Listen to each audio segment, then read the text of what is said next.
Paint.net est un logiciel libre de droit que vous allez pouvoir utiliser pour réaliser des créations, mais aussi de la retouche photo.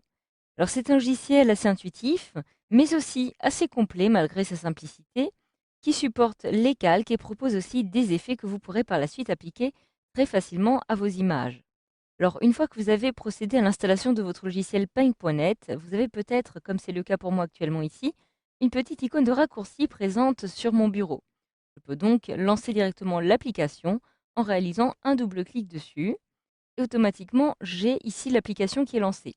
Alors, ce que je vous conseille de faire, c'est aussi pourquoi pas vous placer sur la petite icône qui apparaît sur la barre des tâches, réaliser un clic droit afin de l'épingler et vous aurez tout le temps cette petite icône qui sera présente ici, qui vous permettra d'y accéder plus facilement. Donc voilà, ici pour cette petite interface de mon logiciel. Comme vous voyez, elle est malgré tout assez simple.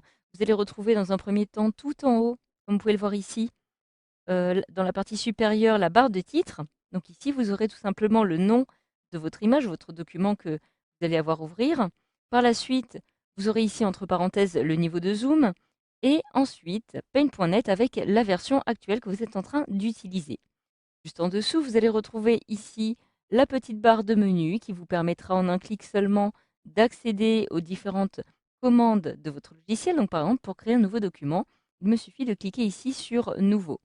Je clique tout simplement en dehors pour fermer à nouveau ce menu. Juste en dessous, vous allez retrouver maintenant la petite barre des outils. Donc il s'agit de petits raccourcis qui vont vous permettre à nouveau par exemple ici de créer un nouveau document, d'ouvrir un autre document ou encore de réaliser une sauvegarde. Par la suite, vous allez pouvoir retrouver ici tout un tas de différentes fonctionnalités ici. Alors en général, toutes les commandes que vous allez pouvoir retrouver ici seront accessibles, soit par le menu Fichier par exemple, etc., etc. Immédiatement juste en dessous, vous allez maintenant retrouver cette petite barre. Il s'agit de la barre d'outils. Et cette barre va tout simplement contenir plusieurs boutons, mais aussi des commandes qui vous permettront d'exécuter différentes manipulations, mais aussi d'ajuster les paramètres pour l'outil qui sera sélectionné à chaque fois.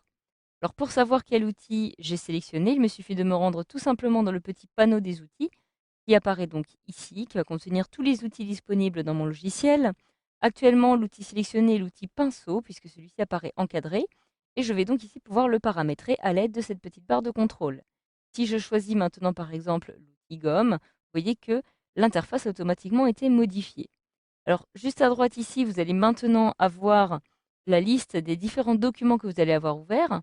Donc actuellement, j'ai un document vide qui est ouvert et je peux donc le retrouver ici. Et donc, vous allez pouvoir les utiliser comme sous forme d'onglet. Plus vous aurez de documents ouverts et plus vous aurez ici de petites vignettes qui apparaîtront.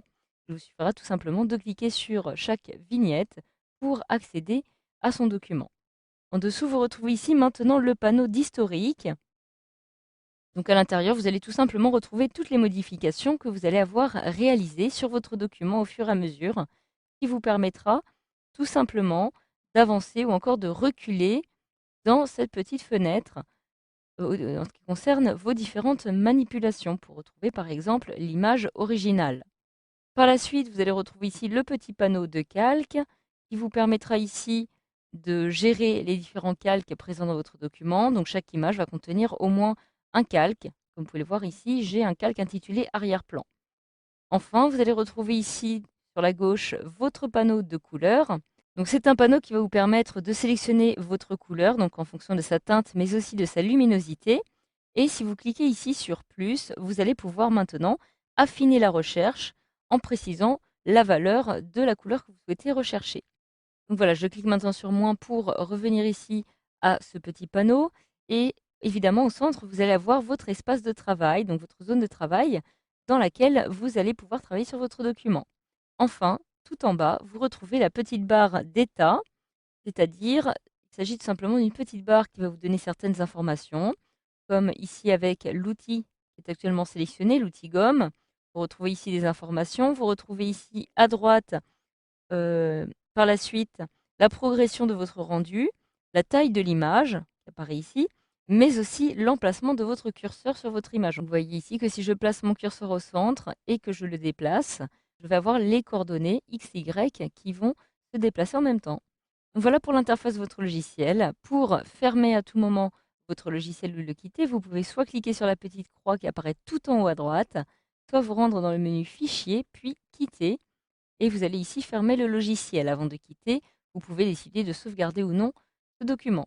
Je clique alors sur Ne pas enregistrer, et voilà, grâce à ce module de formation, vous savez maintenant comment s'organise l'interface du logiciel Paint.net.